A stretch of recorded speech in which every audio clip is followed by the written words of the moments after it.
In this video, I'm going to show you my 5-step process on how to recreate a garment, and I'm going to show you this with a pretty basic halter top. For this project, you're going to need scissors, thread, pins, and fabric. These materials obviously depend on what you're making. So the main goal is to try and recreate this shirt I already have. I'm going to try and find a fabric that's similar in stretch and weight. So the next step is going to be to diagnose the garment. And what I mean by that is I want to check where the seams are, how the edges are finished, what the fabric's like, how many layers, and just really get to know the piece that we're trying to recreate. I picked something pretty easy to recreate, so there's no darts, there's only 2 side seams and then a seam at the top of the neck where the halter attaches.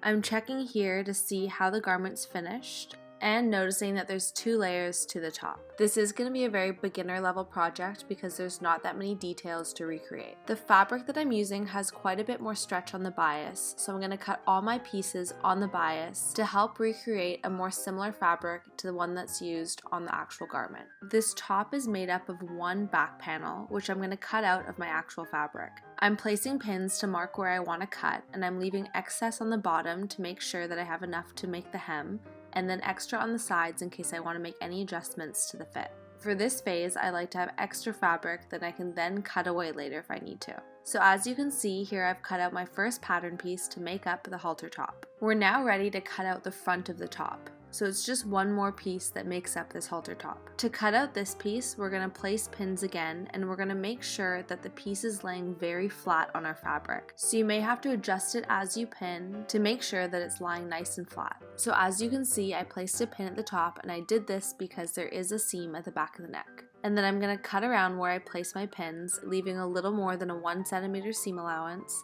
and then more of a seam allowance on the bottom to account for the hem.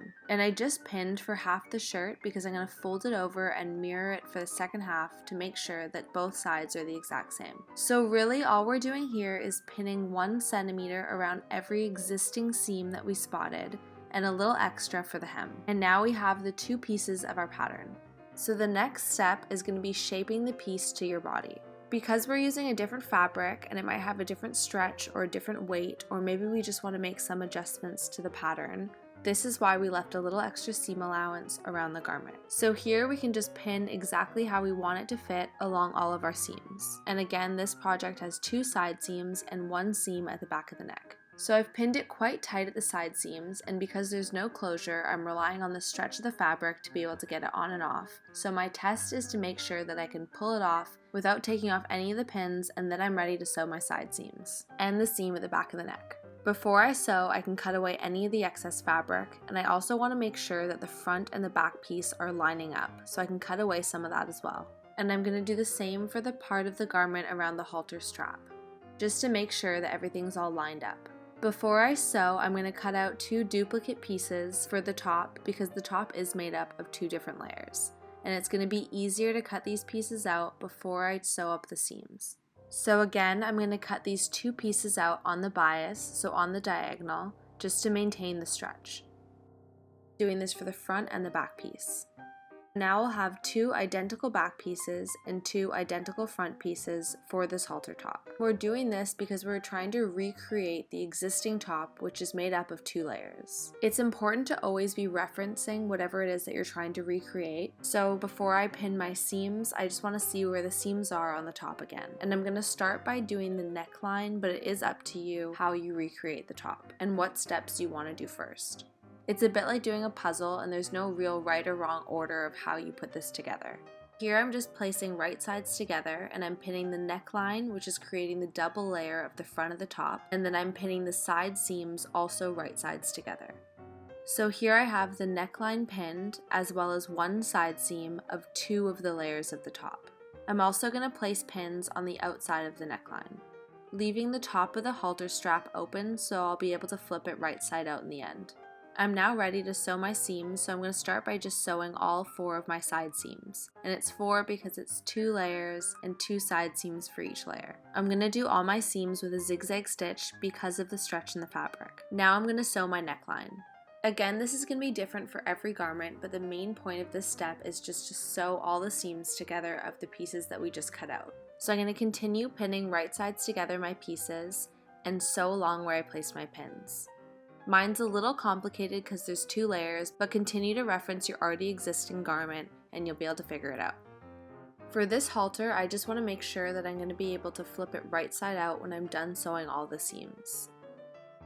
So with my 2 layers now pretty much attached, the last seam I have to sew is just the back of the shirt and the outsides of my halter straps. With all 4 pieces now sewn together, I'm ready to flip my shirt right side out. Just before I flip my fabric, I'm going to cut a notch in the V neckline to make sure that when I flip it right side out, the fabric isn't going to tug. It's good to do this for any sharp corners. You're now ready to flip the fabric right side out. Your seams should now be all tucked away because of the use of the 2-layer technique for the fabric. So all your raw edges are in between the 2 layers of fabric. And now you're just going to iron your garment and get it ready to sew for the next steps.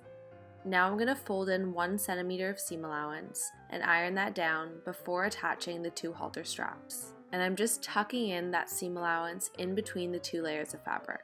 Don't forget to continue referencing the original garment so you know what steps to do for your specific garment. I'm now ready to attach the 2 ends of my halter strap, and I'm just going to do that with a zigzag stitch and put some pins in to keep it in place. The final step is to finish the edges of your garment, which for this piece is just going to be a fold over hem. The neckline and the back of the garment are already finished edges because of the use of the double layer of fabric. So I'm just going to fold over my fabric twice, pin it, and iron it down before doing my last stitch. And then I'm going to sew along where I place my pins, again using a zigzag stitch because of the stretch in the fabric. As you can see, both pieces are very similar, and this is a great way to practice different techniques and to see how different garments are made. And you're all done! Thank you so much for watching, and if you liked this video, please subscribe.